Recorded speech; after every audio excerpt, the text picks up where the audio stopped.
Hello and welcome to the Health Oddity Podcast, episode 261. And this is the first episode in our sixth year of weekly podcasts. So this is the first episode in our sixth year of weekly podcasts. And if you're listening on the day of release, it is the 29th of August, 2025. And we are joined by a returning guest.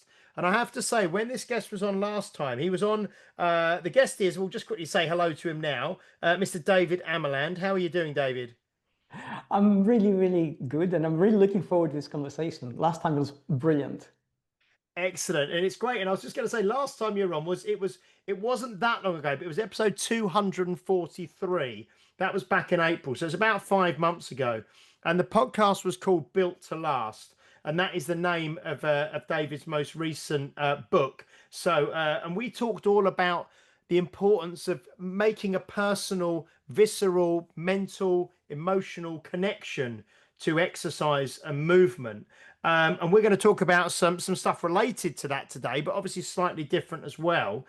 So I would say if you didn't listen to that episode, either go back and listen to it now, episode 243, or listen to this one now. And if you like what you hear, which I'm sure you will, go back and listen to that one. I have to say, David, that there was a client of mine called Mr. Paul Field, who is a friend of the show. He listens every single week. And after listening to that podcast, he thought it was absolutely brilliant. And he shared it in a kind of a business group that he's part of. And he also went on, I think he connected with you on LinkedIn, but he went to find that book that you'd written about the sort of the sniper, Mind. book. And the sniper mic, and he went and he had to buy one. I think it was out of print, or he couldn't find one. He bought one secondhand from America, and he tracked the book down, and he's been reading it and absolutely loves it. So yeah, I think you made a really positive impression on quite a few people last time you were on. So yeah, I mean, Thank you very much for saying yeah. that. Like, always, it's a function of the, and this is no joke, it's a function of the hosts. Because essentially, there's this synergy. If the questions sync with what I have to say, and then what comes afterwards, amazing things happen, literally. And when it doesn't, it just falls flat. So, kudos to you guys. Excellent. Thank you so much. I will just say it's funny because Pete and we haven't actually recorded a podcast for about a month, have we, Pete, together? I've forgotten what to do. Because we've continued to release one every week, but we kind of we recorded quite a few before our holidays. And I've been away for 2 weeks. Pete's been away for 2 weeks. We've been in Scotland together for the Donald Dinny Day, which was amazing, which we'll talk about maybe on another episode. But yeah, good to see you, Pete, as well, because it's the first time we've done what we've. Oh, well, thanks. I am here, everybody. If you're not watching. Excellent. So, David, I mean, yeah, you are like I say, your last podcast with us was really thought-provoking and really inspiring and very different to many of the podcasts that we have. And like I say, it did make a really good impression on a number of people who were really, really positive about the podcast. So it's great to have you back with us again. And just before we started recording, you were going to I kind of laid out, some ideas potentially of the way we may go with this, but you were going to tell us about I know you've been doing lots of podcasts recently, and I see them coming up all the time on social media. And I think you were going to say that through having all these conversations, it almost helps, I don't know, solidify your own thoughts or take your thoughts in different directions. Or do you want to kind of explain kind of what's been going on since we last spoke, kind of 5 months ago, really? Yeah, absolutely. And thank you for that. Well, every time there's a conversation, even if it's about the exact same subject, the person who does the questioning brings their own perspective, their own knowledge and ideas, and that kind of sparks off to the way I've sort of been looking at things and the research that's been coming up. So it's an evolutionary process, if you like, where my own thinking and my own sort of distillation of everything that's coming out is taking me down to sort of some very basic fundamental elements, which I think bear directly upon the audience right now. And one of the things I've been looking at is what is it exactly that's holding us back? I mean, we all train, or once we start training, we go on diets, we go on specific nutrient-specific diets, if you like. We try for muscle growth. And we know from all these things that they have a shelf life. Whatever training regime you apply, you need to either change it or step it up or take it down. If you are on a specific diet, that also seems to work only for a little while. And one of the things I'll be looking at is the limiting factors of the human body as it works as a system. And the limiting factor here always is the body's focus on energy management. And I'll explain this now. Essentially, everything which we do, if we pick up a new exercise, we're going to burn energy. If we do anything which is physical in any way or mental, is going to burn energy. And the body and the brain are really, really hardwired to minimize our energy expenditure. And not just minimize it, but actually conserve it. So if you're picking up a heavy weight for the first time, and your friend has been doing it for, I don't know, maybe 2-3 months, you're both going to lift perhaps in exactly the same way if you are already trained, but your own energy expenditure during that exercise is going to be significantly higher. The brain muscle, the mind muscle connection won't be the same, the biomechanics won't be the same, your own ability to sort of work through that exercise in the first instance in terms of how the body perceives the effort is not going to be the same. So you're doing the same number of reps and your friend does the same number of reps, you're going to burn up. Two things are going to happen. First of all, you're going to burn more calories. And secondly, you're going to see more adaptations. And your friend will burn fewer calories and see perhaps 0 adaptations. And the reason this happens is because the body is so dialed into this energy conservation principle. So what happens as your body adapts, your body says, okay, is this a one-off or is it something which is going to be recurring? And if you are persistent, so you send a persistent signal, it says, okay, this is something which is going to be recurring. We are spending a lot of energy here. We need to dial that down.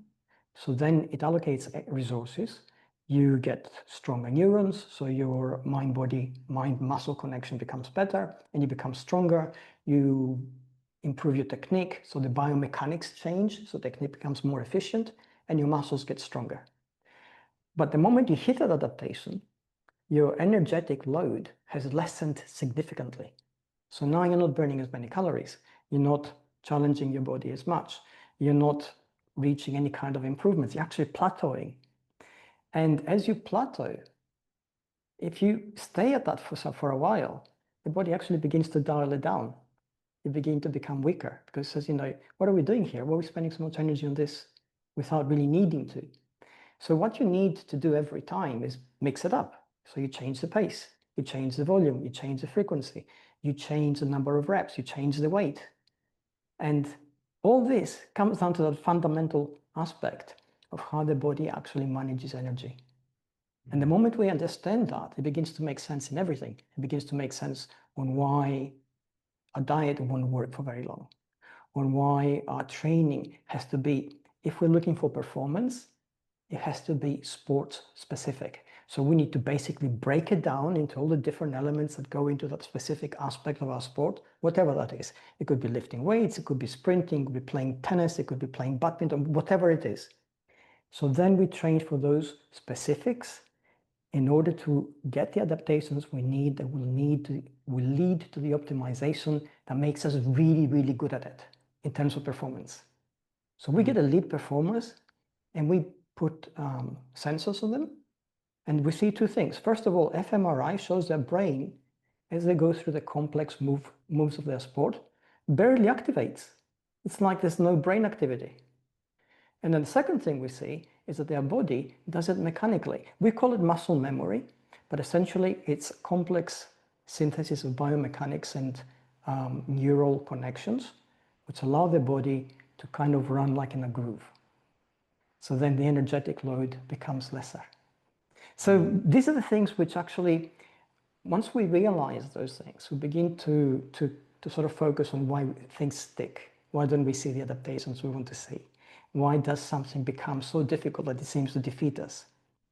And that allows us to get a new perspective on our health and our fitness, especially for training without a specific goal. A lot of people these days hit the gym, they want to get fitter, the idea is there. They have some kind of mental image of what fitness looks like, but because it's not goal specific, sometimes they sort of fail to work hard enough to see results. Sometimes they mix things up too quickly, so the body doesn't know what adaptations need to take place. And sometimes they simply aren't putting in enough specific work to see the adaptations that they need, and they get discouraged. So these are the things I've been thinking about. Yeah. That's amazing, because there's a few things there. You talk about the plateau. I actually put a post up a couple of weeks last week, because I was in Scotland walking up and down mountains, and one of them you had to walk out towards it, up a hill, along a plateau, and then finish the mountain off. And that reminds me, we've talked to Dan John about it, about the Mastery book by George Leonard, and he says, you know, if you're in the pursuit of mastery in anything, you've got to learn to love the plateau, because you will spend a lot of time there, and that's where most people give up, because you make your way to it. You're tired kind of when you get to the top, but not burnt out, and then you make your way along the plateau, and you start to you get a bit of rest and a bit of energy back and everything before you do the next peak. And you've just said, like, it's like beginner's gains, isn't it? You've just said, like, in the beginning you'll get the results very quickly, but then you start to taper off, and that's when people give up. And it's like, no, if you stay at it and you change a few parameters like weight or density or whatever, then the next bit you can continue. So that's really interesting. Then the other thing you've just mentioned as well, and I think certainly from my perspective years ago, before I knew anything about weight training, and I looked at fitness like, I know what it looks like, so here's what you do to get to it. But like most people, and just going and working out and trying to burn as many calories as possible, and then ended up tired and frustrated, and while trying to do a stressful job as well, and all of these things. Is I just think about it like riding a bike when you're a kid. It's really hard at the start. Then it goes from, like, I've done it before, through things of, like, you've got unconscious incompetence. You don't even know that, how, like, you don't know that you can't ride a bike. Then you get conscious incompetence, where you're like, right, I know I can't ride this thing, but I want to be able to ride it. Then you get conscious competence, so you'll have to think about while you're riding it. And then eventually it's just something you jump on the bike and go for a ride. So the amount of energy that you expend learning how to ride the bike is massive. But then after a while, you just jump on and go down the shops or whatever, unless you're going out on like silly bike rides like the Tour de France or something. Then obviously you burn a lot of calories. But I think for some listeners who don't lift weights or aren't, like, haven't got down the gym or something like that, like, putting it kind of across like that is like, anything you learn how to do new is going to expend a lot of energy in the beginning, but then when you get used to it, you need to change it up and do something more challenging. Because then hopefully that, like, kind of brings it across to someone like the layman, who's just kind of like, well, no, I've been going down the gym, but everything's stalled. And it's like, yeah, because you've learned. It's now unconscious. You just go and do it without thinking. And I think that's what most people want to get to. And they're like, oh, I don't have to think about it anymore. It's like, no, you have to constantly think about it, because your body will adapt. Yeah. Yes, I think it's even worse than that, because, and I'm so glad you brought all this up. The moment we hit a plateau, we have two choices. Those of us who want to progress obviously get frustrated, and then we sort of try different things. And from experience, we know that, if you're patient enough and you push hard enough, eventually you power through it. And that's the sort of dumb way of doing it, but it works, right? And the smart way of doing it is, by actually understanding that you need to actually bring things up, raise a level, give yourself recovery time, and then sort of do it like this. But let's go to the layman, where essentially they hit the plateau, they're not seeing any results. And now they think they're stuck, they don't understand why they're stuck, they're getting frustrated, they're getting demotivated. And here's the worst thing that happens. Because it's repetitive exercise, and the body's actually optimized for it, it begins to get tired in very specific muscle groups, and you begin to get some kind of adaptations, which the first instance of which is inflammation, which is the the only way the body has of changing. But this type of inflammation isn't necessarily leading to a higher adaptation. It's usually the result of overuse. And that leads to de-strengthening. So now they've hit a plateau, and as they're struggling with that plateau, they see a drop in their performance, and they don't understand why. And it's like running 5K, for instance. Let's say you run 5K every single day. every single day, and that's all you do. For a while, you know, you struggle, then you get better, then it becomes easier, now you're breezing it, and at some point you begin to get aches in your knee, aches in your ankle, aches in your lower back, and you think, why am I getting all these things? Well, because that's all you're doing. So that repetitive sort of load in those particular parts of the body leads to inflammation. The body's trying to adapt, but because you're doing it every day or you're doing it very frequently, the body hasn't got time to adapt because the load isn't high enough. So now in a de-strengthened state, it's been put through its paces again. And from our perspective, it's like, oh, I can't do it anymore. Why not? And you don't understand that. You feel you're failing. And you try to power through it, thinking, you know, if I just keep on doing it like I always have, it's going to work for me. And then you get injured because you're trying to put your body through a load which now it simply cannot take because it's in that state. So, you know, these are the things which are counterintuitive almost. We think that, you know, if we want to get good at running, what do? We need to run. But we know from elite runners, but this is not all you have to do. You need to stretch in specific ways. You need to work on hip mobility. You need to work on your technique, which is the mind-muscle connection. You need to work on load, which means you definitely got to do resistance training. So then you do all those things and your running improves, even though it's running and doesn't appear to have a direct connection with any of those things. So these counterintuitive truths are where a lot of people actually fall flat because they don't know them, they're not explained to them, they're hard to internalize, and instinctively we think, oh, I just need to ignore the pain I have in my back or my ankle or my knee. It's going to go away, I'm going to run through it. Classic scenario, right, in the past, and that's wrong. And you said something else again, right? You said you doing all these things and having a stressful life, high power job, demanding job. And here's the thing about energy and energy expenditure and energy availability. Suppose you need, I don't know, let's take a number, 3,500 calories, which you need a day for your body to perform at that level, to repair, to grow, to get stronger. So in theory, you're taking those 3,500 calories and you're thinking, well, you know, I'm doing what I should be doing. My nutrition is on point and my training is on point. Why am I not seeing the results I want? But there is such a thing in the body called bioavailability of energy, which essentially means that, okay, you're taking in the fuel that you should, and you have sufficient calories, sufficient nutrients, but you also have a stressful life. Your cortisol levels are elevated, so your energy pathways are not working the way they should. You're putting on more weight than you should because, you know, it goes straight into fat deposits. You are having elevated stress responses throughout the body, elevated inflammation in the brain and body. So now the bioavailability of the energy that you need to perform, to change, to repair is not there, even though technically you're doing the right thing. So this is where it gets complicated. Some things are very simple in how we operate. You say, okay, you want to get stronger, go and lift. You want to get faster, go and run. And it works, right? Until it doesn't. And when it doesn't, that's when the complex system of our nature kicks in. And a complex system is a system of nested systems, essentially, where everything affects everything else. So if we take the heart, it's a system on its own. If we take the gut, it's a system on its own.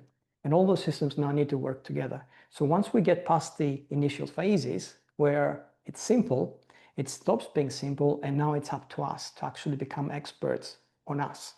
And there's no getting around this. Either we do that or we get a coach, right? And if you have the money and the resources to get a coach, beautiful. He'll guide you through everything. He'll do his best to understand how you operate and take care of you. But if you don't, and even if you do have a coach, he's not there 24/7, but you are in your body. So we have proprioception, right? Which is how our body works in 3D space. I know where my hands are, I know where the mouse is in front of me. I can reach for it with my eyes shut pretty much. That's proprioception. But we also have interoception, which is how we interrogate our own body. We know the flutter in our heart, the tightening in our chest, the butterflies in our stomach. We know all those things. And if we know them, then we should also know what they mean. We should also know how to operate with them so that actually we diffuse them where necessary and use them when we need to use them. So these are the complexities which trip us up. You know, we go into the gym, we think, great, I'm going to do this, I'm going to do that, and for sure it works.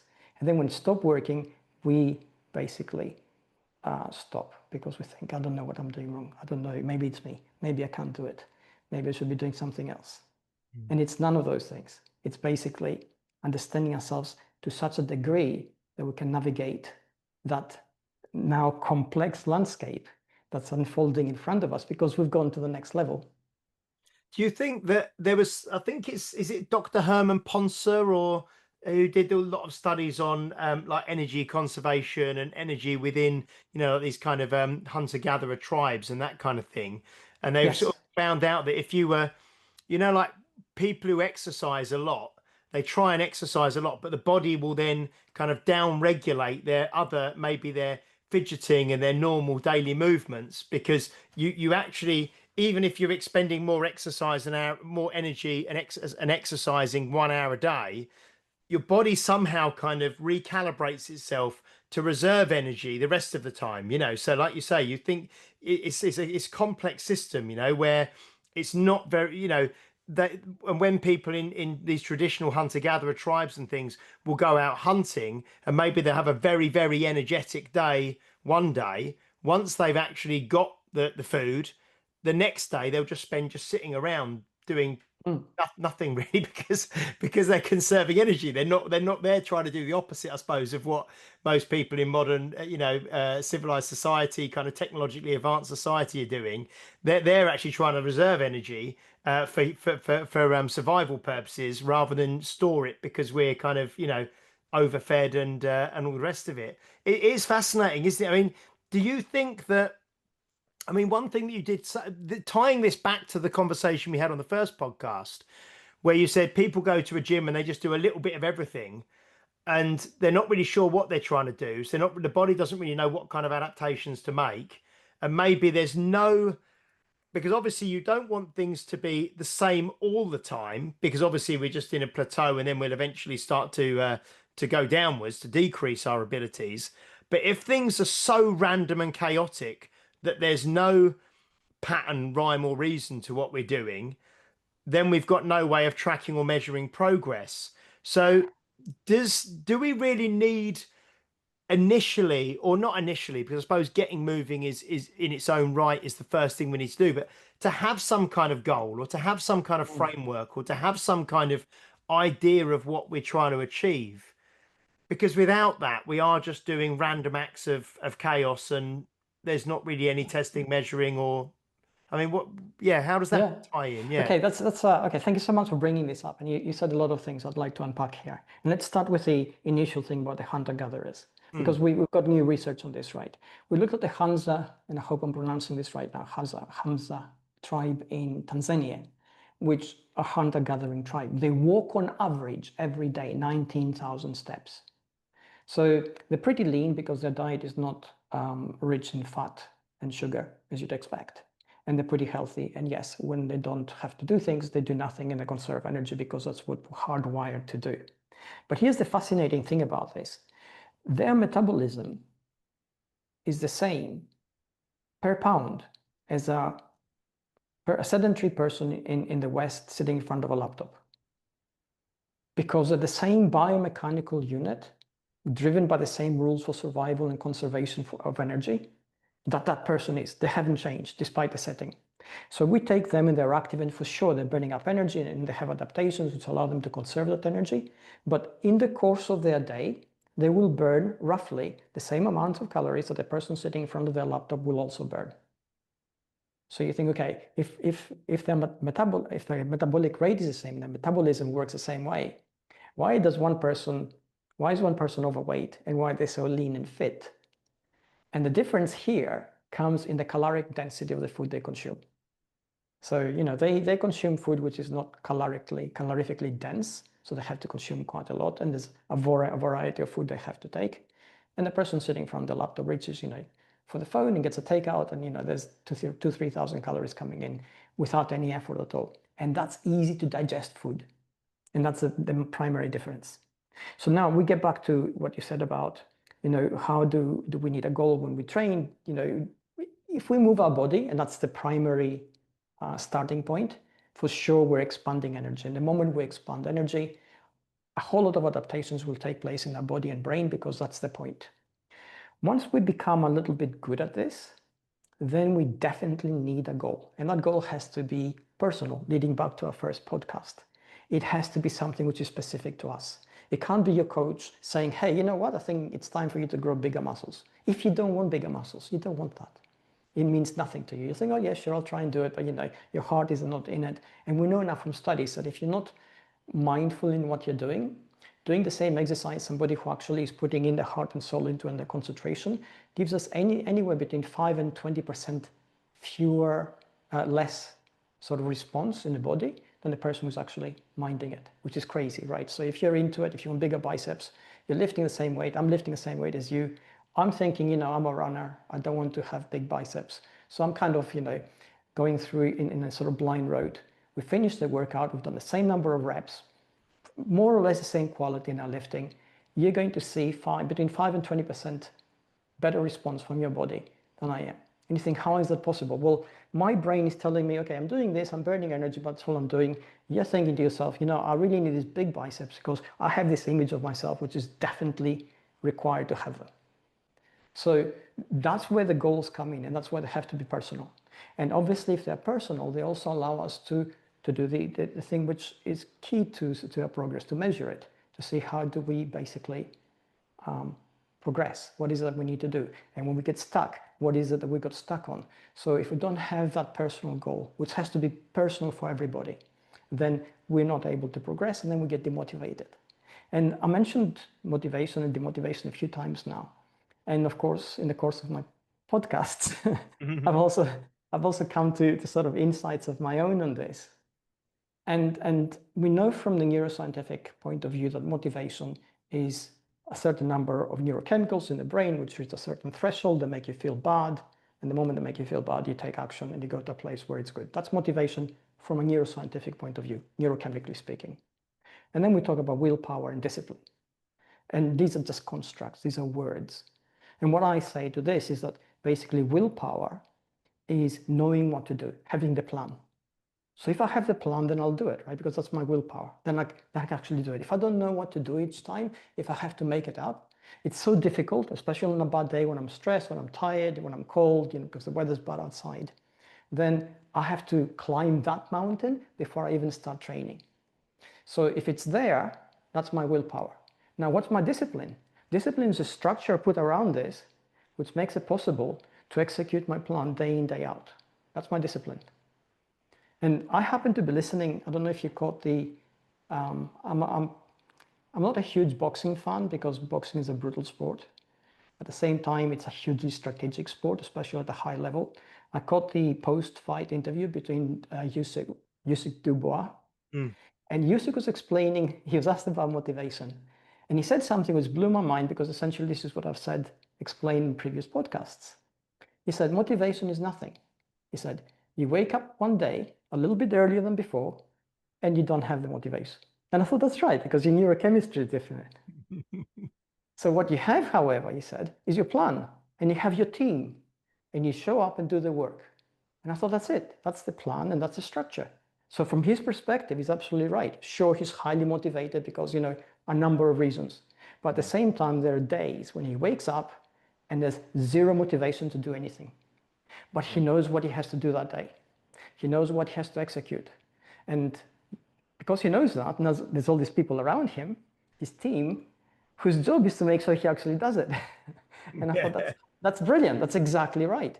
So when we talk about willpower and discipline at a layman's level, sure, you're motivated at Christmas to get fit because you're relaxed, you're well fed, you're warm, you're inside, you're thinking about the future from a very rosy place.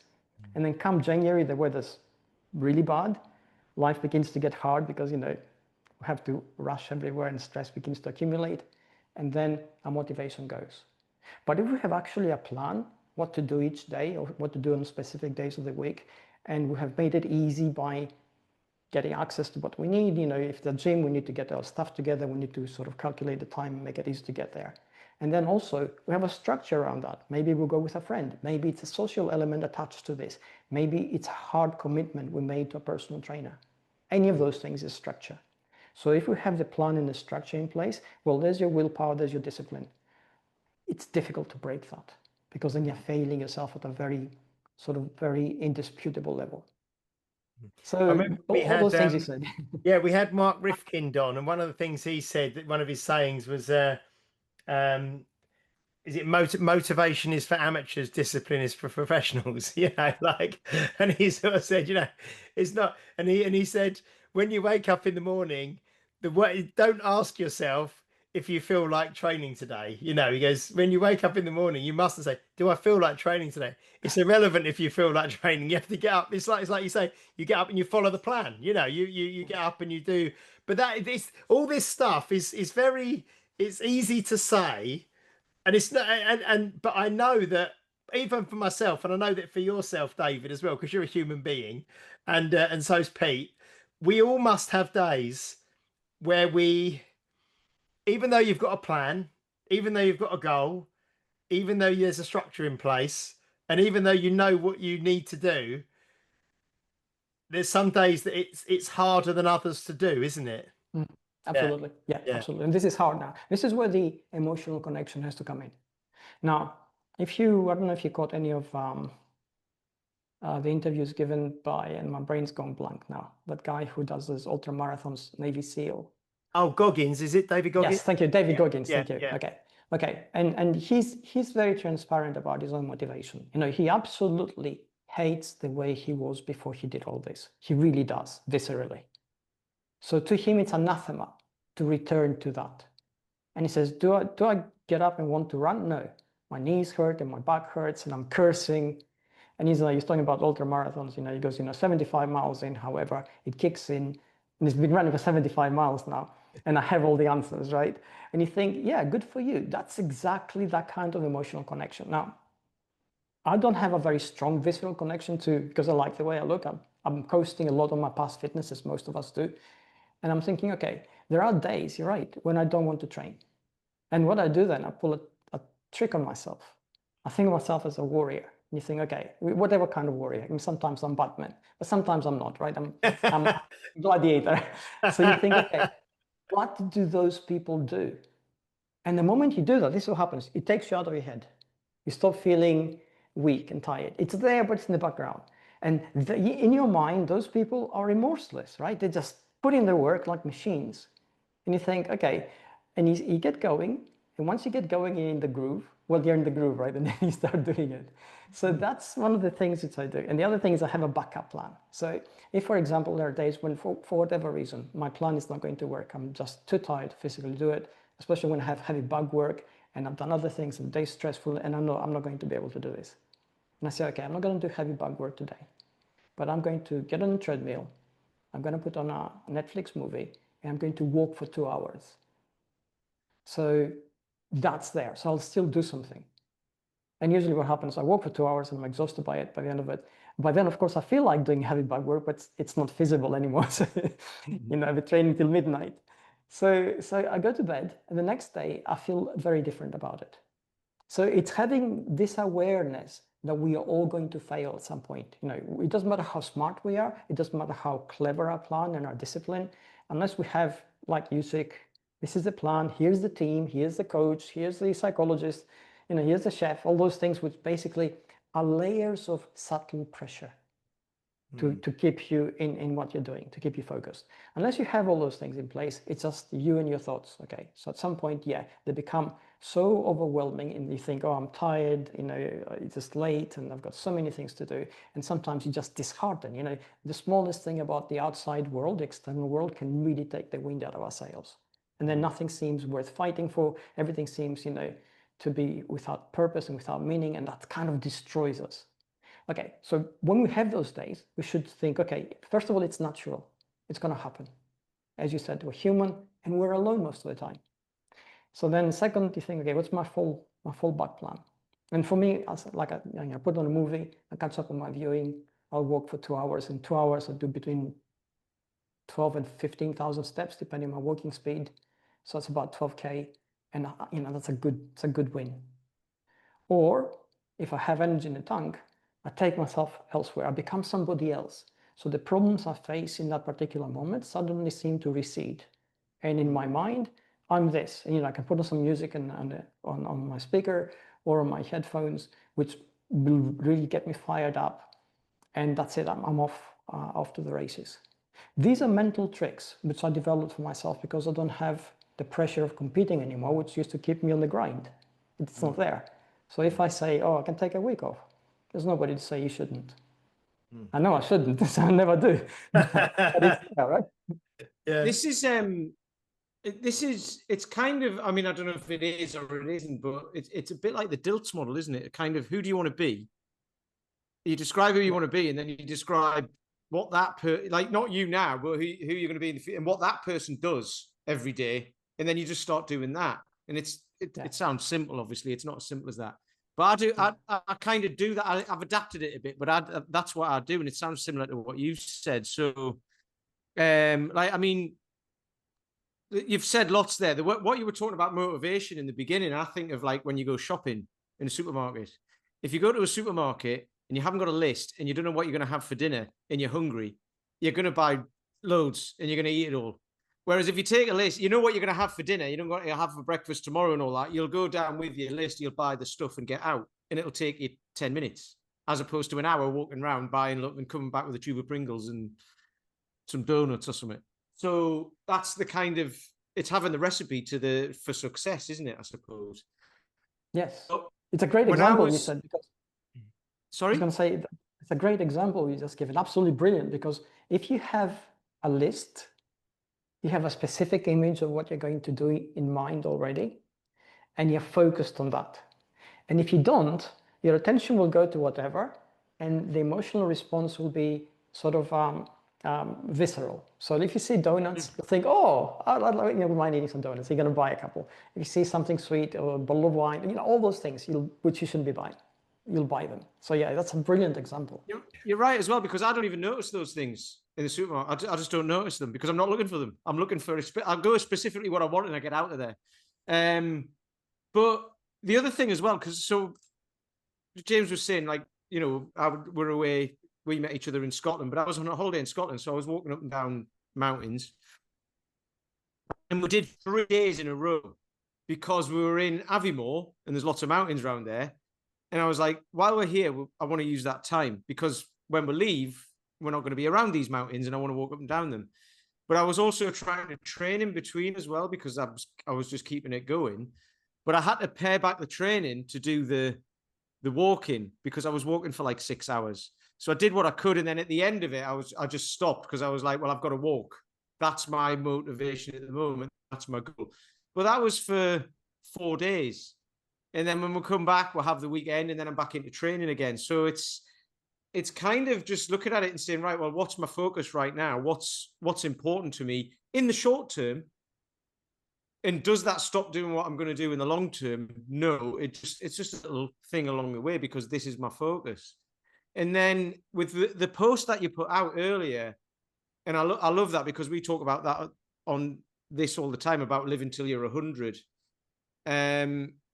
It's kind of like, well, what does that person do? What does the 100-year-old person, what did they do 30 years ago, 40 years ago?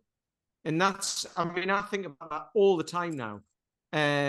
And like some days, obviously, you go and have a beer and you go and do this and that. And it's like, well, that person wouldn't have done that. And it's like, yeah, but if you do it every day, you don't get there, do you? But if you do it every now and then, it doesn't matter. So no, I'm just sorry. I've gone off on one there, but I'm just kind of, it's making me think about everything that I've just done and everything that I'm going to do in the future.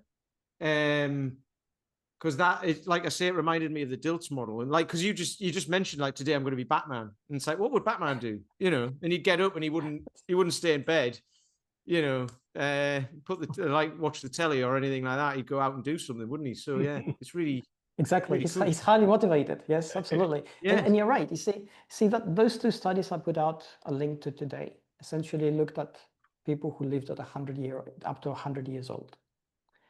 And they examined to see how is it that they reached that age. And what they found is that consistently they made small positive choices, which led to better health outcomes in every decade of their life.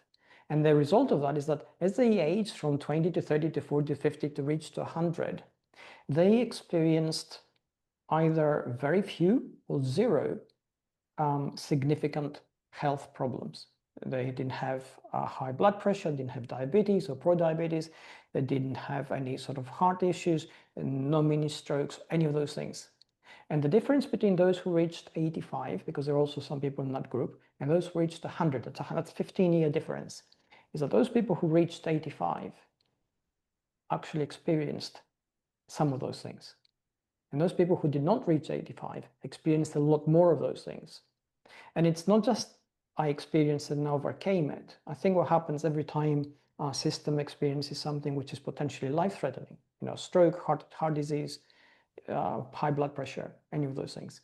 I think it basically stresses the system, but at the same time, it allows it to accumulate a number of tiny errors, and those errors accumulate. So as we get older and those errors accumulate, at 20 and 30 and 40, they're not debilitating. At 50, 60, and 70, they begin to become evident, and now we are malfunctioning. Our functionality is impaired, which then makes it really difficult to get to 90 and 100. But if you don't have those small errors, then 90 and 100 becomes feasible. I was having a conversation earlier in the gym, and there was a lady whose daughter, I think, is involved in medicine in some way. I'm not sure, but I was talking to this lady who's about 60. Her daughter is about 30, say, and the daughter had said that the decade of the 60s, when you're in your 60s, they call it Sniper Alley, and I'd not heard this before, but they said because that decade is where the majority of people start getting these things going wrong with them. In that decade, that alley, that Sniper Alley, is when you start getting picked off by you maybe get cancer, you have a heart attack, you start having heart disease, hypertension, all these things. And in that decade, so I suppose the people who are getting to certainly the people who are getting to 100, but the people who are maybe getting to 85, they're getting through that Sniper Alley, that 60s, which is kind of this, I suppose it's just in our society, and with the kind of life expectancy, that sort of 60s decade is like the most kind of, I suppose, dangerous one for people. But as she said, I think it's not necessarily there's anything wrong with the 60s. It's the stuff that you've been doing in your 30s and your 40s and your 50s that then accumulates and shows up and leads to these difficulties in the 60s. So there's an additional element to this, and you're absolutely right. And thank you so much for bringing it up. There are studies that have been looking at metabolic rate and how metabolism changes. And it was a study which was absolutely massive. I think, and I can't remember the number of individuals involved, but it was well over 200,000. And they looked at different age groups and how the metabolic rate changes, because we had the assumption that as you age, metabolism slows down, so you put weight on, become a little bit slower, and then that sort of goes on throughout your life. And this is what they found. That going from 0 to 1 in that first year of life, that fetus has double the metabolic rate of any adult. So that fetus is burning up fuel at that young boy. From 0, the moment you're born, to the first year of life, you're burning up energy at a tremendous rate. And from 1 to 20, for the next 19 years, it begins to slow down a little bit. And then from 20 to 60, it's steady. There's no change, like zero change. And this is, again, counterintuitive. You're thinking, oh, I'm 30 now. I'm not 20, so I'm 40 now. I'm not the same as when I was 20. But from a mitochondrial point of view, the engines that run our cells, the metabolic rate is the same. So what's changed is our own ability to move our body, which then has de-strengthened us, which has made it harder. And then what do? If we don't think about it, we adapt our lifestyle to become more sedentary, so we don't have to move. And then we put weight on, then we get aches and pains, and we think, oh, my metabolism is slowing down. No, it's not. Between 20 and 60, from a cellular point of view, at a mitochondrial level, you're the same person. And then when we get the so-called Sniper Alley, from 60 to 70, that's when, in that 10-year period, you begin to get significant changes to your metabolic rate. So now, provided you do nothing, right? Because obviously, exercise is an intervention. If we work out hard, if we do HIIT, which is high intensity interval training, for example, we know that it has a direct effect on the mitochondrial makeup of our cells. So it takes us back in years. So if you're 60 and you do, I don't know, once a week in a high intensity interval training workout, from a biological point of view, yes, you're not going to be 60. You're going to be a lot younger, which means it's going to express itself in better health outcomes, more resistance to disease, more resilience to external factors which stress us out, a better feeling in how we move our body and how we then feel about ourselves, which is our identity, which then that sort of affects everything else in our lifestyle. So that's the critical age. And then from 70 to 100, metabolism again, sure, it slows down, but it slows down incrementally. So the big change is there. And that's when all those things creep in, because if your metabolism slows down, it means basically your immune system is not as powerful, you're not burning up as many, you haven't got as much energy to begin with, you're not moving as much. And if you haven't taken care of yourself, then at age 60 to 70, you begin to age rapidly.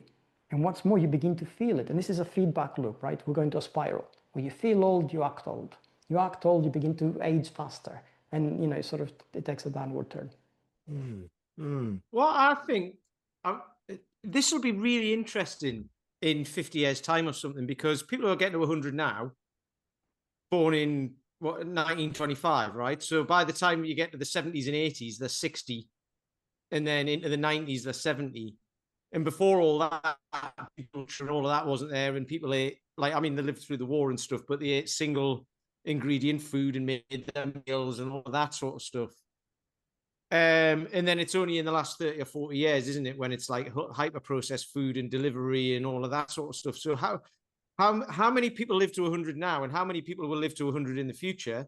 So in 50 years' time, or even 100 years' time, how many people will be 100 years old, and why?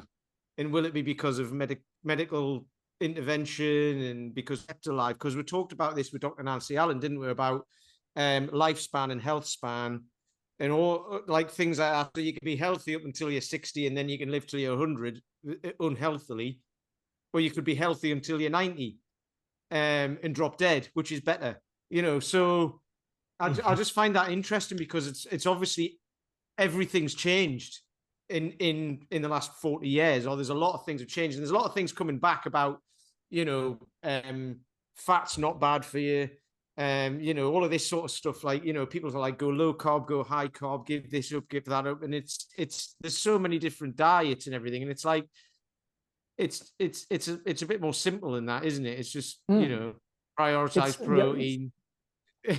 You know, you're right. Eat the right amount of this calories. Is where you're absolutely right. And okay, first of all, it's fascinating what you just said, because statistically, in any kind of population, some people will live longer than others.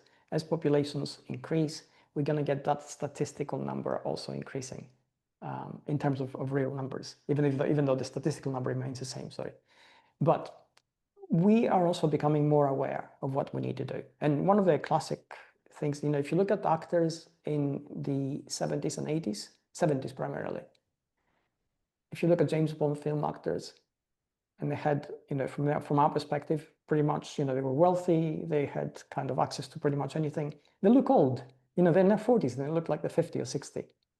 And you think, you know, what's wrong with them? Well, nothing is wrong with them. We are just aging slowly. So we're aging more slowly because of our knowledge.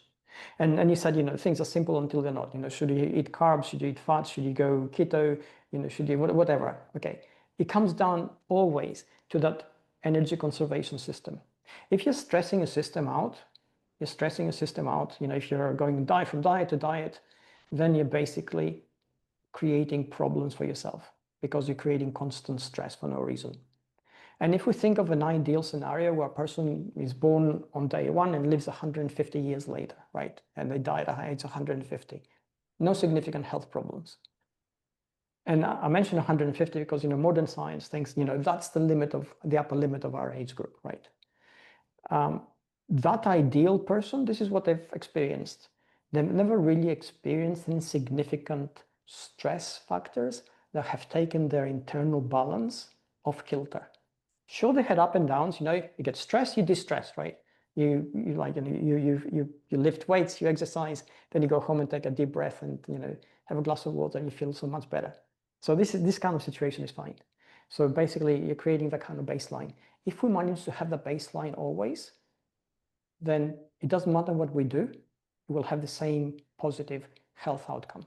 It doesn't matter if you have a high-fat diet or a low-fat diet or whatever. If it's not stressing your system out, then you're fine. It doesn't matter if you exercise or not exercise, if you're walking or if you're doing an everyday high intensity workouts. if you're pushing yourself to the limit, you're burning out, then you're going to have health problems. There are people who are super fit, but they're not healthy, right? I have to say this. So fitness and health are two different things. Whenever they interview people on TV who've reached 100 and what have you, and they're like either at home or they're in a home or whatever, and they're like, what's the secret? What is the secret to living a long life? And they never have anything profound to say, do they? They just go, oh, well, like I'll have a whiskey a day, smoke the odd cigar at Christmas and all that. I've just lived till I'm 100, but they always seem quite relaxed. They never seem straight, yes. like, and it's like, I've said that before on these podcasts. It's like they seem to have had like a life where they just say, I just go with the flow and see where it takes me and all that, and don't get stressed. And whether that's true or not, I don't know. But that seems to be like a running theme. Yeah. I think that those people are naturally resilient. In any kind of population, we're going to get always, again, statistically, some people who are naturally strong, some people who are naturally fast, some people who are naturally resilient. And resilience essentially is the brain's and body's ability to bounce back from any kind of external stressor. And we're not talking about exercise now. We're talking about things which we don't control. I don't know, perhaps loss in the family, losing your job, whatever. Those things which basically really, really stress us out. If you can't manage that, then you're basically accumulating chronic stress problems down the line. And if you can manage it, it doesn't matter how stressful your life appears from an external point of view. And you mentioned people in the war, right? I mean, I can't imagine anything worse than that. You're living at a time when bombs are falling down around you, and the landscape you lived in is changing, and people are dying. It's just crazy. And yet that generation seems to have been really, really resilient. And there are a couple of factors in that. First of all, I think the people who weren't probably didn't make it. So we get survivor's bias. But also the people who did make it were forced to adapt mentally and psychologically. And they learned how to navigate life better than us because they lived through that massive stressor. And that we can see then in very positive health outcomes. Their health span and their lifespan is exceptional. They lived in their late 80s and 90s. They were really fruitful and productive. They were fit and they were mentally healthy. That's amazing. And you think, how is that possible? These people almost starved during the war. They were almost killed. Some of them were in concentration camps and they made it through that. And you think, how did they get through that and reach that health outcome when they experienced what to us appears a life-shortening stressor? And I think it came down to that. They developed the ability for their system to basically always remain on an even keel. And that's the key to it. I think I was talking. I'm in another. This isn't a group, but I'm in a group, a small group of people who we talk every week, and it's about building business and stuff like that. But one of the guys in there has had cancer, and it's come back. He's in his late 50s, I think. And he's beaten it before, but it's come back again. And when we're talking about stuff, I think about him. I think about my dad, who died of cancer when he was 65, but he smoked his whole life and everything. But I think about and I think if I'm trying to build a business, and if I'm trying to even talking on this podcast and doing things like this, it's like and reaching out to people, asking them to come on, but being a bit scared to ask someone or whatever. I just go, it's not the end of the world if they say no, they say no. And I've started to get to the point of making lots of decisions that scare me, but I'm going to do it anyway. I think James is really good at this for getting guests on the podcast, by the way. He just sends out messages to anybody. It's brilliant. Not anybody, but he targets people who will be like, we'll never get them on. And then he's like, well, I've sent them a message. But I just find it brilliant because I'm like, if I don't do that, and I'm nearly 50 now, so if I live till I'm 100, that's another 50 years. And if I don't do it, I'll get nowhere.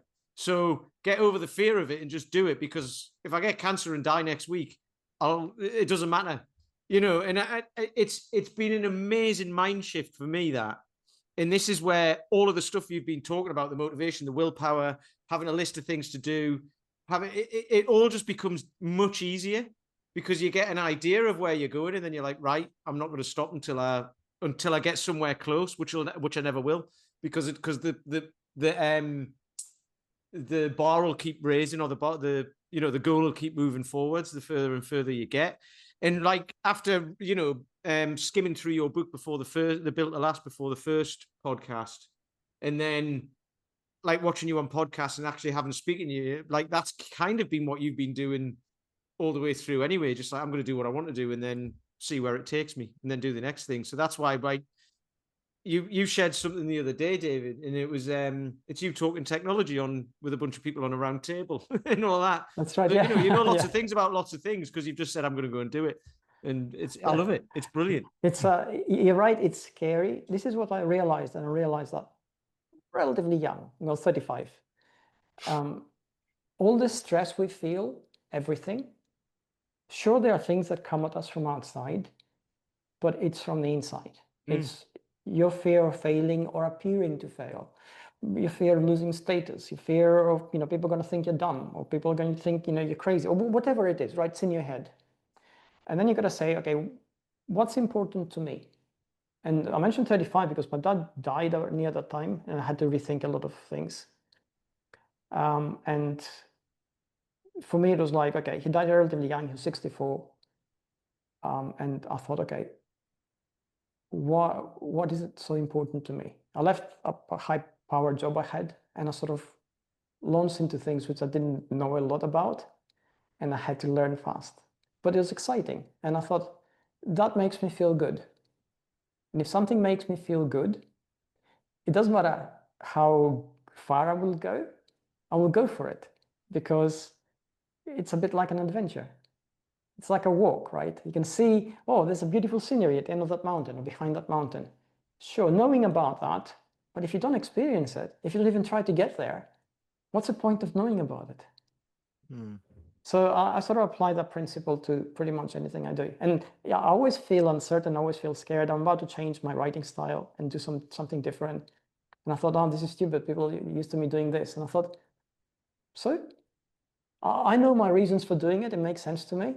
And I'll do it anyway. And if it fails, it fails. If it doesn't, so be it. It's great. And if you don't do it, you won't find out. Well, So, exactly. This is the yeah. point, isn't it? Life is really short, even though we tend to be amongst the longest living mammals on the planet. And because it's short, I think it's, the worst thing you can do is live with regrets, because then you're failing yourself. And you're saying, it's like and I can't remember the exact lyrics now from Meatloaf, a kiss is a terrible thing to waste. He says, the most powerful words are, what if I had done this, or what if I had tried that? And I think that's right? Or it could have been me, right? Well, how would you know if it's going to be you or not if you don't try? So try always and understand your own reasons. That's how you find yourself. You find yourself through doing things.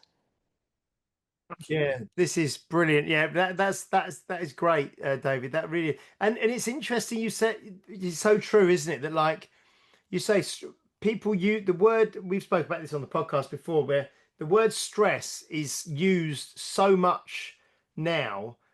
And when I was growing up, 30, 40 years ago, certainly stress, anxiety weren't really words that were used. I know we use the word a lot now, but but people use the word like, that is stressing me out, or this is stressing me out. But it's kind of stress, like you said, it's something doesn't stress you. It's your reaction to something that has happened that is in many ways probably what was that someone said, there's no good news, there's no bad news, there's just news. And your the way you decipher and process the news and all your beliefs and values and all the rest of it decide what's good and bad news. So it's interesting, because I find myself as well, sometimes I can get myself very stressed around certain things, and other times exactly the same things wouldn't have that same impact. So it's kind of how you manage your own internal processes, isn't it? I mean, that's probably one of the greatest. If someone could work out how to do that consistently, which you may have done, I don't know, but how you can stay on an even keel, and because sometimes things come at you and you can deal with them brilliantly. But I suppose that's part of resilience, isn't it? That's another word you've used a lot, resilience, today. Can you maybe talk about that for a minute, because that would be really interesting. Yeah, I mean, resilience we build up, and this is how we build it up. Essentially, I mean, let's think what resilience is. The definition says it's the ability to bounce back from an external factor that's actually stressing us out and pressing us psychologically, neurologically, etc. But really, what it is having the margin, having the capacity to absorb a knock. So if you are running the kind of life, if you're living the kind of life where every day you're operating at the very limit of your capacity, you're constantly stressed out about things, you're constantly chasing targets, you're constantly thinking you're failing, you're constantly behind, you start the day with, running because you think that's what you have to do. Then when something goes awry, when something isn't going according to plan, it's really going to destroy you. You haven't got the capacity to deal with that. But let's say you're on holiday, right? You're on holiday and you have to take a train to get somewhere to see a site. You say, what time is the train? It's 11 o'clock. You show up at the station 11 o'clock, but because you're in a foreign country and trains run a bit late, 20 past 11, 11:30, you've been waiting for half an hour. Is it a big deal? No, nothing. Okay, missing half an hour in Britain or the States in a normal day, it's like the sky is falling. Okay, first of all, you feel bad, then you're blaming the government, you're blaming the country, then blaming the company, you're trying to see where is the customer service officer, you can lodge a complaint, and you're calling all your meetings and say, I'm running late, this, that, and the other. You're stressed through the roof. But you're on holiday, you have this capacity. And if you plan your kind of life which gives you the capacity, you're pretty much coasting anything.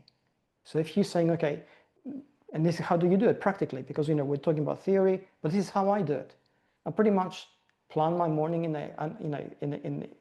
the start of my morning. I know what to wear because I wear the same things every day. And for me, I only have black and white in my wardrobe. So that doesn't stress me out, right?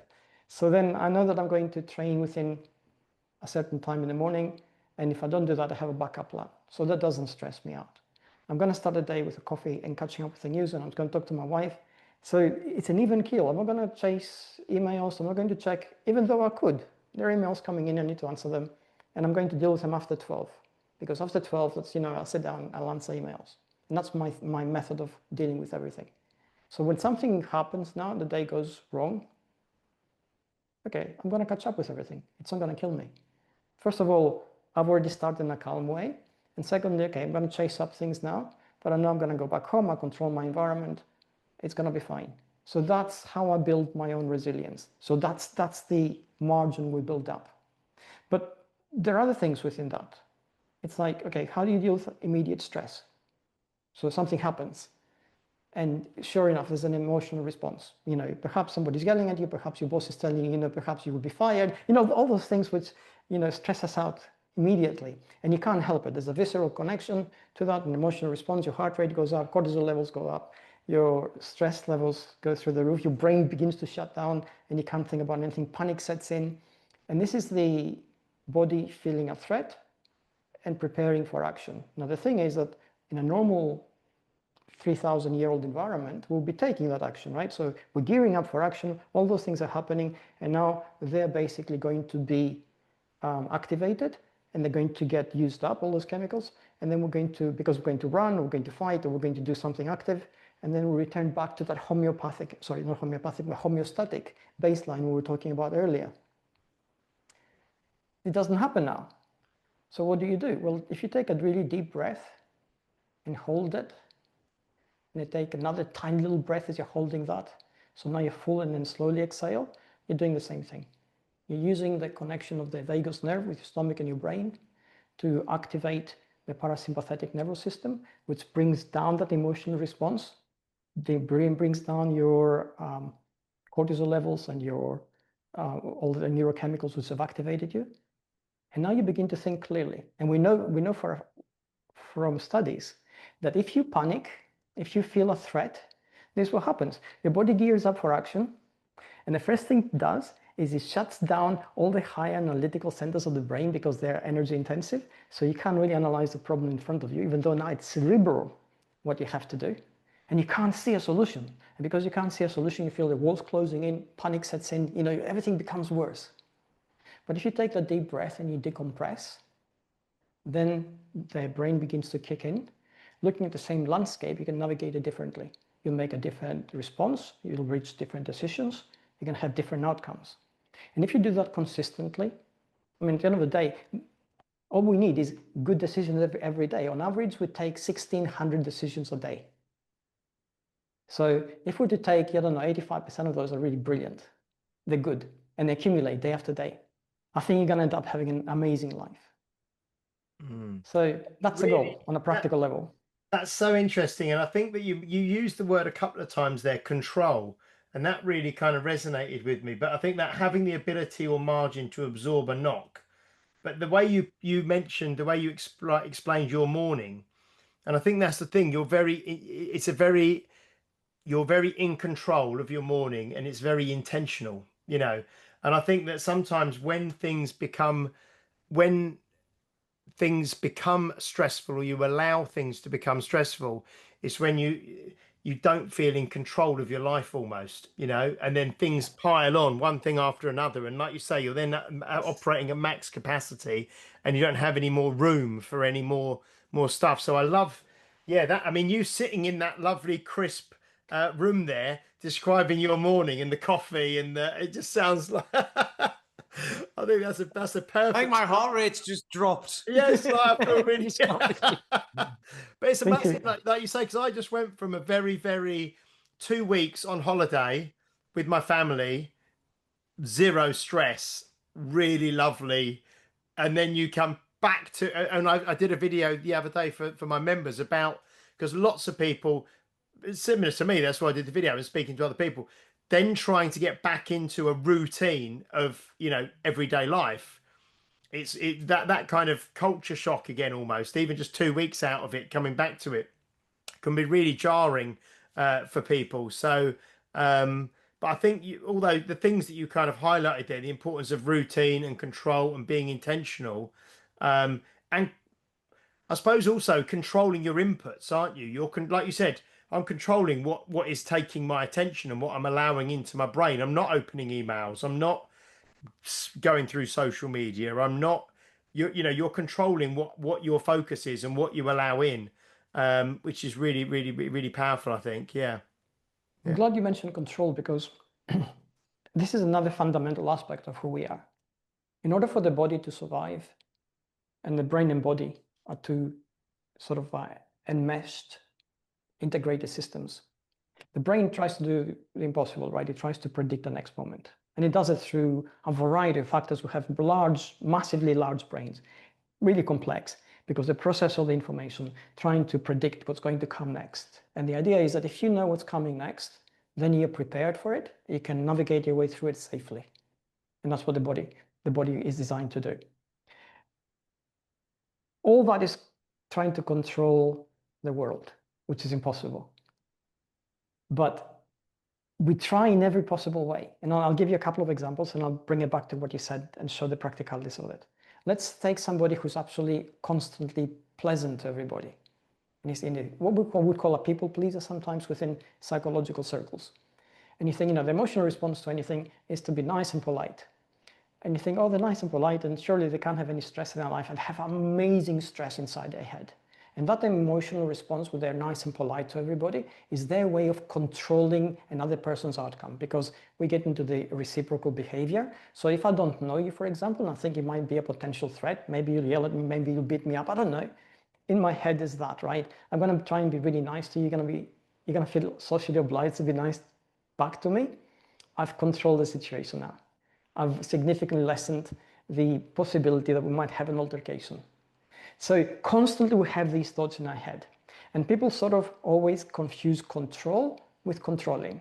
Controlling is the kind of behavior where we try to basically manage everything, and it's going to drive us nuts. We're going to go crazy because we're constantly stressed out and constantly reacting, and sometimes overreacting. But control, on the other hand, is that it's basically understanding where the limits of what you can do lie, making sure that you have that intentionality in everything you have, and then making sure that your responses are your responses, not somebody else's, the reaction somebody else elicits from you. So if, for example, I'm nice to you and you think I'm a complete douchebag, you don't have to be nice back, you're polite. So then I don't control you. But if I do control you because you haven't thought about it, then it doesn't matter if I'm a douchebag or not. You're going to be nice back, and now it makes it even harder for you to say, hey, David, you're a total douchebag, because you were nice. And I'll say, what changed? So now suddenly I make you feel really bad, right? And I'm controlling you with my stupid sort of nice behavior. So it's very important to understand that everything we do in our life, absolutely everything, is about control. And we need that control in order to feel homeostatically safe. So we don't feel constantly stressed all the time. And the problem we have in modern society is that it's so complex right now. We have so many inputs coming in from everywhere that it's very difficult to switch off, and it's very difficult to focus, and it's very difficult to understand where the boundaries lie. It has to be intentional. We build it up from the inside out, starting from our thoughts and our responses and our reactions, our understanding of who we are and what's important to us, and then going on into our immediate environment. And these are the layers we put in place. And if we put those layers in place, essentially we are within limits of in control of our situation. It makes us also instantly more resilient. So we build it up through those practical actions. You start the morning. So, and I have a friend. This is how he's going to start his morning. He sets the alarm, and he's going to ignore it for 10 minutes. And then he's going to leap out of bed and try and hit the shower running. And I told him once, why don't you use those 10 minutes to do, I don't know, 10 push-ups and have a coffee? And he's promised to try it. Okay. But he's highly strung. This is the thing. And I understand that. And he's highly strung because he lives in a constant state of anxiety and constant state of arousal. So when his day starts like that, it's impossible for it to be good because he doesn't feel in control of anything. He's going to hit the traffic late. He's going to go through the traffic. He's going to yell at everybody in his mind or externalize it, worse, as he gets to work. And he's going to get to work and already he's worked up. So it's impossible for him to have a good day. But that's self-created. Suppose those 10 minutes where you're going to stay in bed, trying to sleep in, which aren't working, your brain is already functioning. It's already counting the minutes. Get out of bed. It doesn't matter how tired you are. Do something you actually control. Have a cup of coffee. Have a shower at leisure. Get dressed, listening to a tune. And then do the rest of the things. And it's changed your entire day, just those 10 minutes. That sense of control of your life. So these are things we need to manufacture. And they're not easy, I understand that. But if we don't, then it's not our life. It's what's happening outside, and we're just constantly reacting to stuff. That's the paradox for most people, because that used to be me. I'd have to start work at 7:30 in the morning, so I'd have to leave the house at 6:50 and drive for 40 minutes. So I'd get up at like 6:30 and have 20 minutes to get in the shower, get dressed, all of those things, leave the house, get in the car. And sometimes it would take longer and what have you. And so by the time I got to work, I was wound up. And then everything was stressful at work because of that. Whereas if I'd got up at 5:30, which to me at the time would have been like, that's far too early because I don't sleep very well, I would be too tired. But then actually you save your energy, don't you? You then you can get to sleep at night and you can get up at 5:30 to leave the house, to go for a half-hour walk or do whatever, like you said, a bit of meditation or whatever it is. And then the day would run more smoothly. So I've said that before. People tend to maximize their time. They even spoke about this. There's a guy called Rory Sutherland speaks about it with train times. When they try and make trains faster between two places, what people tend to do is then move further away.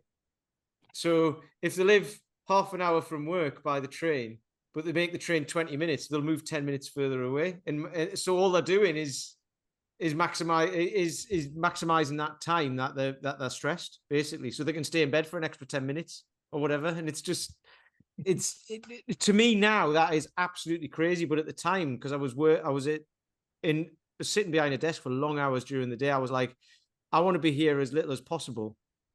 So therefore I'm going to leave the house as late as possible to get there, which is just so I understand it now and it's so counterintuitive. But when you're in it, it's kind of like it just becomes a thing that you do, and then you don't get any time to think about how to get out of that because you're constantly in it.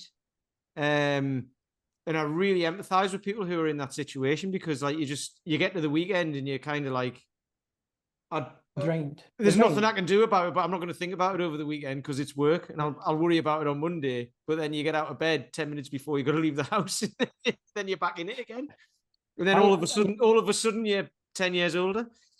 Yeah, absolutely. Yeah, I totally agree with you. And far too many of us are caught up in this, right? With no exceptions. I used to have, that kind of life almost. What used to save me is the fact that I'd have to get out of bed and do 5K every day. So, you know, that kind of saved me a lot. But that's because of, you know, of my own sort of attachment to exercise. Now, what I will say to everybody is find something which is yours. Start the day with something which you own. It might be listening to, I don't know, a bit of music. It might just, you know, doing nothing, looking outside the window at whatever's outside your window. It might be taking 5 extra minutes having a shower at a leisurely pace. That little bit of space which you own gives you a sense of control of your life.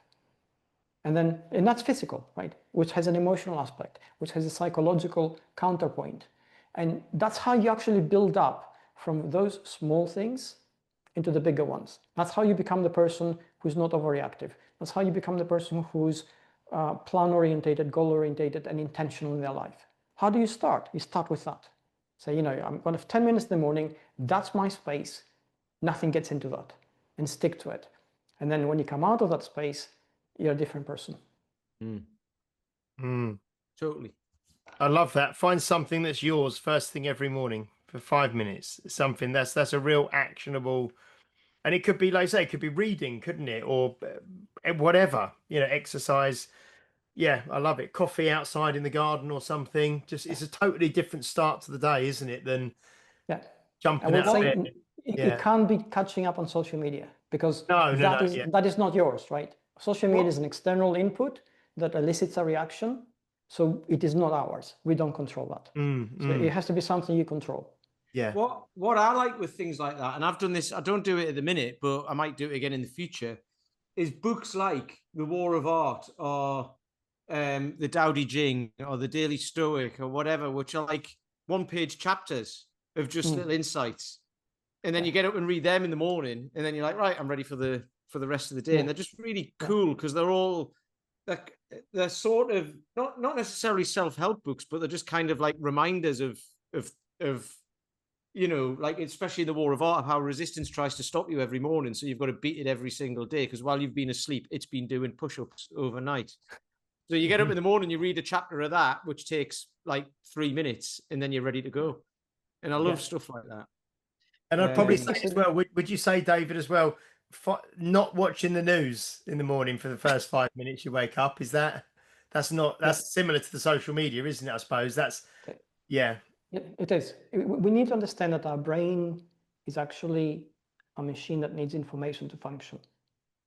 We thrive on rumors for that reason. We thrive on gossip for that reason. Gossip actually has a significant and key role in our social structures because that's how information travels. And social media plays that role and more than that. And so do the news now because they come from all different sides. It's not just one news report. So that information needs to be processed and it will elicit a reaction. It doesn't give us a sense that we control the world. So we need to find something which actually is ours. And like I said, you know, you can sit down and just do nothing for 10 minutes. That's a luxury for most people. You know, put a timer there and just sit down and do nothing. Just stare at the wall if you want. But 10 minutes and nobody can move you from that time. It's your space. And just that little act gives you a sense of empowerment, which then changes us. It leads to a cascade of other events internally. Our neurochemical structure, our neurochemical cocktail changes. Our cell structure changes as a result of that. Our hormonal profile changes. The way we will step out of the house changes. And then we'll find ourselves being able to react differently, which gives us a further sense of empowerment. And then that sort of builds and builds and builds. And that tiny little thing is really, really important. That's fantastic. I think we'll start to wrap up there, Dave. That is a great call to action that hopefully all listeners, including and myself, and you know, I think that's brilliant. I think it's just one of those things, isn't it? You can take away and do, you know, and everybody here must be able to find 5 to 10 minutes in the morning. And if you can't, you need to find it even more. You know, it's like, what's that? There's a saying, isn't there? Something like, you know, You have to be able to If, do 10 minutes, and if you can't find 10 minutes, you've got to find 20 minminutes because you. yeah, yeah. If you can't find 5 minutes to meditate, you need to do half an hour. Yeah, yeah, yeah. That was it. Brilliant. So David, where would you like people to find out more about you? Where would you like them to come to follow you? I mean, obviously, like I said at the start, if you haven't listened to episode 243 with David, then go back and listen to that. But in terms of your social media channels, YouTube, your books, what's the best place for people to go? Well, probably the easiest is to find me on my website at davidamerland.com. And all my socials are there. But if you Google me, my socials come up. And I usually spread things everywhere. So I make it easy for people to access. Yeah, excellent. So davidamerland.com, okay, He is. I can attest for this because I haven't used LinkedIn for ages, right? Like ages. And I went on to LinkedIn this week and set my profile up differently for doing walk and solves, and I'm already connected to David, and I didn't even know. He's everywhere. I've been starting to get back onto LinkedIn a bit more. I need to do that more. That's one I shelved for a while, but I think it's really important now for the kind of conversations we're having and the kind of people that we're meeting. I think LinkedIn definitely is important. But thank you so much, David. I mean, that is absolutely brilliant. I'm sure we will speak again in the future because I love these conversations. We like I say, we basically started and I said, right, what should we talk about today? And we've kind of had a lovely conversation that's really covered a lot of ground there. But I love that. Find something that's yours first thing every morning for 5 to 10 minutes. And that's how you start to, and that word control, how you start to control your morning with intent. But thank you so much. Thank you, Mr. Peter Lant. It was lovely to catch up with you again as well. It was. Thank you. Yeah, it's been great. Happy birthday for yesterday, James. Thank you. Yeah. And everybody, thank you for watching, for listening. Like I said, that is our first episode in our 6th year of weekly podcasts, and that was a great one to kick it off with David. So thank you all of you for watching, for listening. Please do like, share, subscribe, leave a review if you're watching or listening on a platform that allows you to do so, especially on Apple Podcasts is where we want to get the reviews in. We will see you next week. I think we've got Chris Beetham on next week with us for episode 262. Thank you, David. Enjoy the rest of your day. That was brilliant. Thank you so much. Yeah, I'd love to come back and thank you for this. It was absolutely fantastic conversation. Brilliant. We will speak to you again soon. So until next week, guys, we will see you then. Bye-bye.